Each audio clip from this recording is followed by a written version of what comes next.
Hello,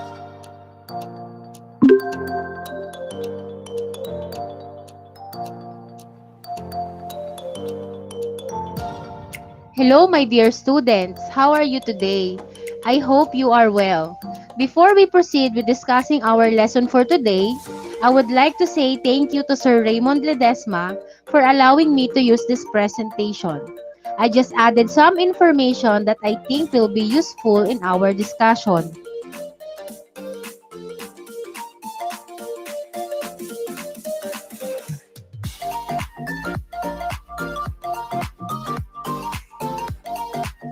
Module 2 is all about the perpetuation of life.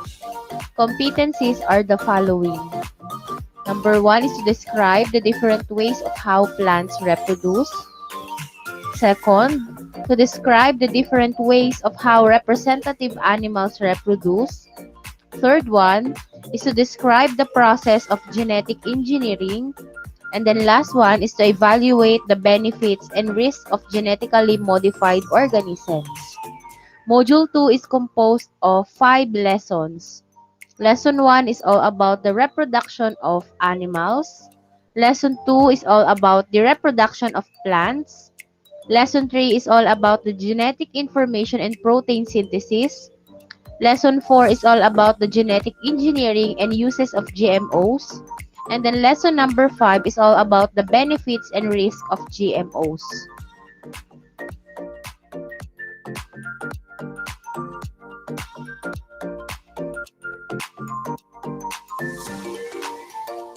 We will now discuss lesson number 1, which is all about the reproduction of plants. And the objective is to describe how plants reproduce sexually and asexually.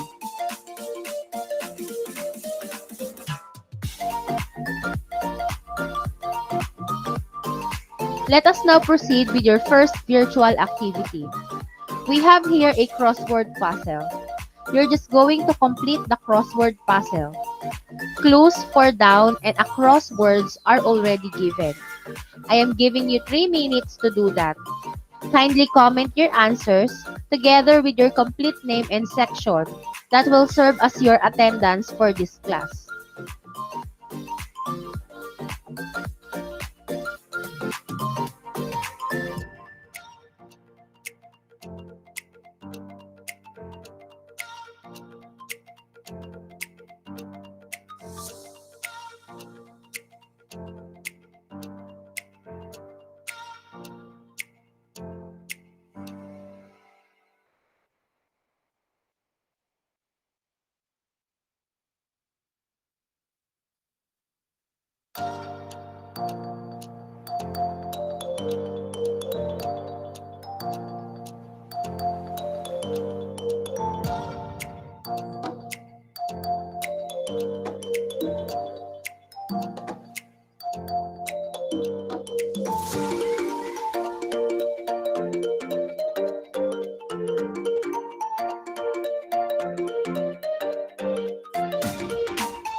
Okay, so time's up. Let us check your work.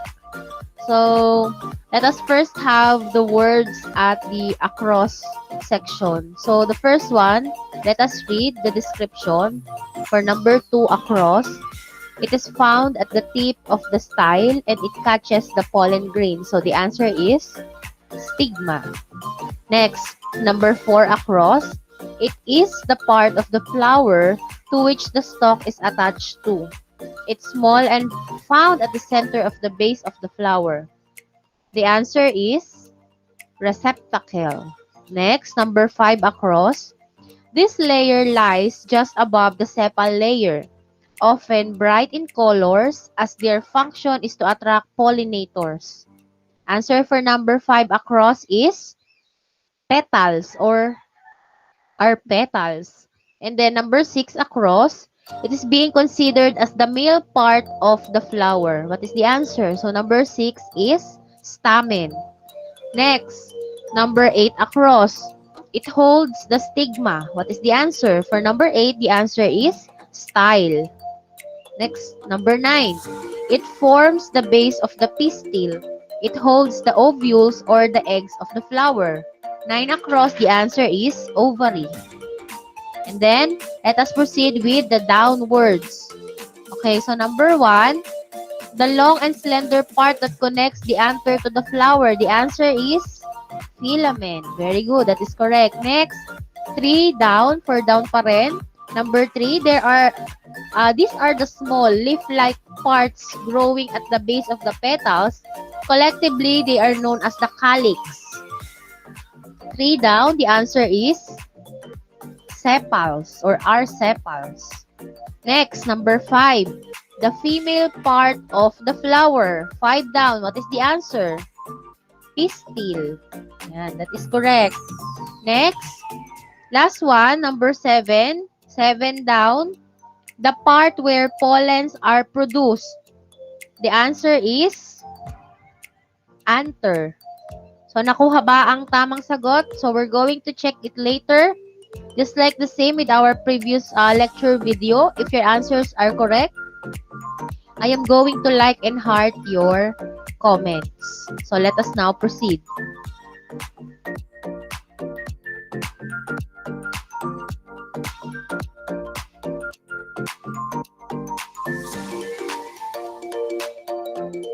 Let us now proceed with your second virtual activity. You're just going to label the parts of the flowers. You're going to use the information from our previous activity, and I am giving you 2 minutes to do that. Kindly comment your answers to the comment section below. Number 8 is already done for you.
Okay,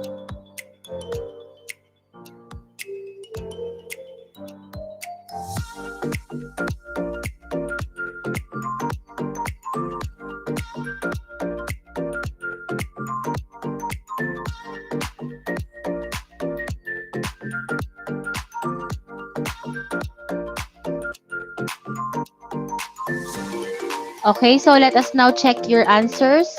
For number 1, what is the answer? Number 1, the answer is petal or petals. Next, number 2, the answer is ovary. Number 3, it is pointing at the stigma.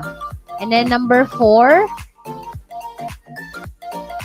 what is the answer for number 4? The answer is pistil.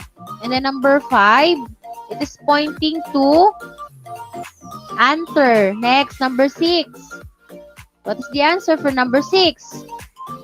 Filaments. Very good. Number 7. Number 7 is stamen. And then number 8 already given. We have the pedicel. Number 9. Number 9 is pointing at the receptacle. Very good. That is correct. And then last one, number 10, it is the sepal. Okay, very good. Let's unfold.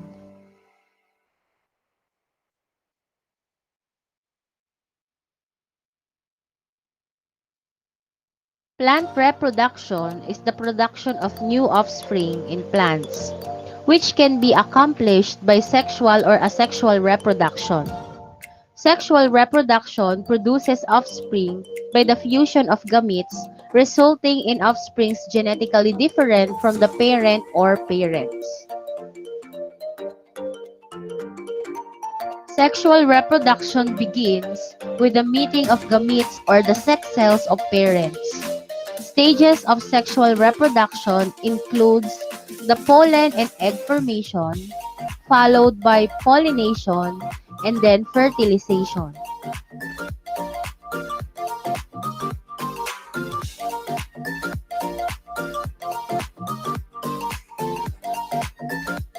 Pollen and egg formation happens in the anther and ovule of the flowers respectively. Each process follows meiotic cell division. Meiotic cell division is a type of cell division that reduces the number of chromosomes in the parent cell by half and produces 4 gamete cells. On the other hand, pollination is the transfer of pollen grains from the stamen to the stigma. There are 2 types of pollination: self-pollination and cross-pollination. Fertilization is being known as the union of the male and female sex cells.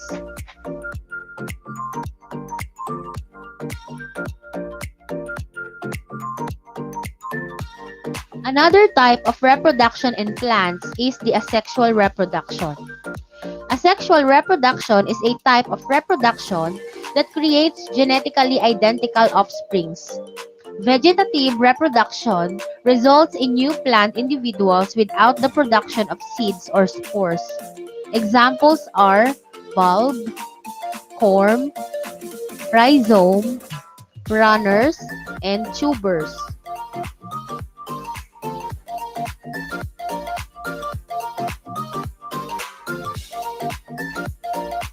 Bulb contains underground stem. Leaves are attached to the stem leaves that contain stored food. At the center of the bulb is an apical bud. The apical bud will produce leaves and a flower, while the lateral buds will produce new shoots.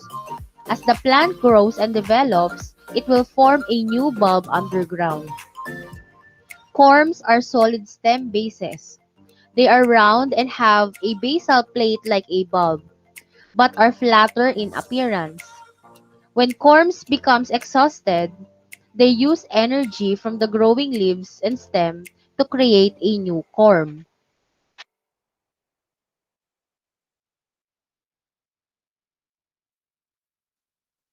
On the other hand, rhizomes are swollen stems that grows horizontally, just under the surface of the soil and send up leaves and flowers at intervals.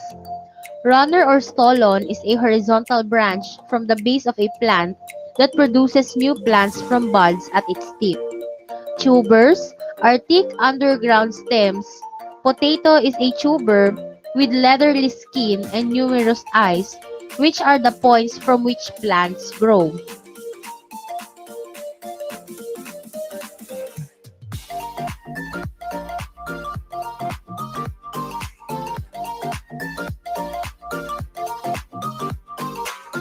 Let's extend. What is a life of a horticulturist?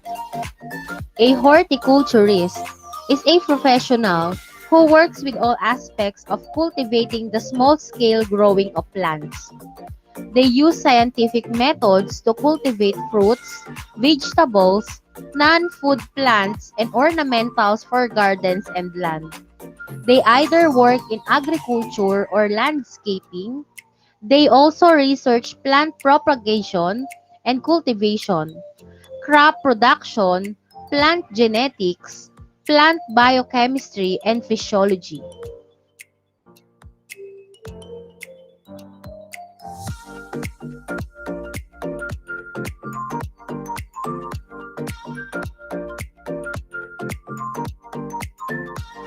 Points to remember. We have discussed the parts of the plants, the male reproductive organs and the female reproductive organs, sexual and asexual reproduction, vegetative propagation, and the life of a horticulturist.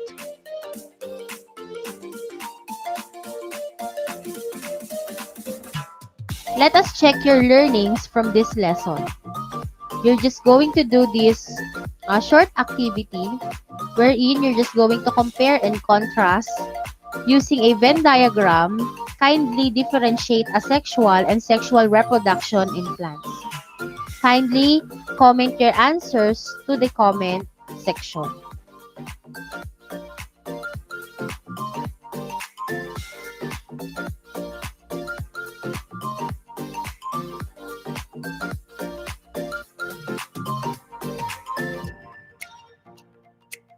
For the reflection, kindly pause and think about this. Our farmers, their lives and struggles.